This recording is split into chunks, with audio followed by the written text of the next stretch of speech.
लोकशाहीचा बुलंद आवाज, रिपब्लिकन वार्ता, महाराष्ट्र.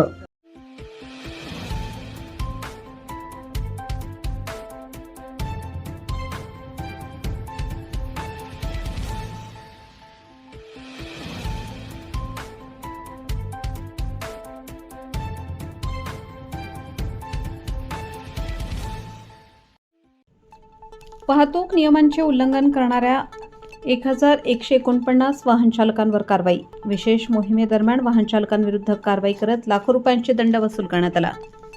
छत्रपती संभाजीनगर ग्रामीण पोलीस अधीक्षक कार्यालय वाहतूक शाखेच्या वतीने वाहतूक नियमांचे उल्लंघन करणाऱ्या 1149 वाहन चालकांवर कारवाई करत एकाच दिवशी 13,84,900 रुपयांचा दंड वसूल करण्यात आला. जिल्ह्यात वाढत्या रस्ते अपघातांच्या पार्श्वभूमीवर जिल्हा ग्रामीणचे पोलीस अधीक्षक प्रकाश जाधव यांनी अपघातांच्या आकडेवारीचा सखोल आढावा घेतला असता बहुतांश प्राणघातक अपघात हे वाहतूक नियमांचे उल्लंघन, हेल्मेटचा वापर न करणे, भरधाव वेगाने वाहन चालवणे, रॉंग साईडने वाहन चालवणे यामुळे होत असल्याचे निदर्शनास आले आहे. यावर्षी जानेवारीपासून आतापर्यंत 398 अपघातांची नोंद झाली आहे.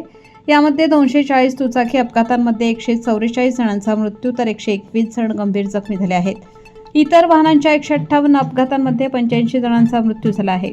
या चिंताजनक परिस्थितीवर नियंत्रण मिळवण्यासाठी जिल्हा ग्रामीण पोलीस अधीक्षक प्रकाश जाधव यांच्या निर्देशानुसार 8 जून रोजी संपूर्ण जिल्ह्यात विशेष वाहतूक अंमलबजावणी मोहीम राबवण्यात आली.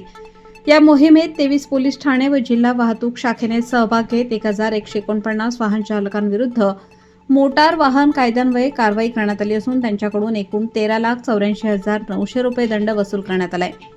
नियमांचे उल्लंघन करणाऱ्यांविरुद्ध यापुढेही कठोर कारवाई सुरू राहील असे आवाहन करताना पोलीस अधीक्षक यांनी सांगितले.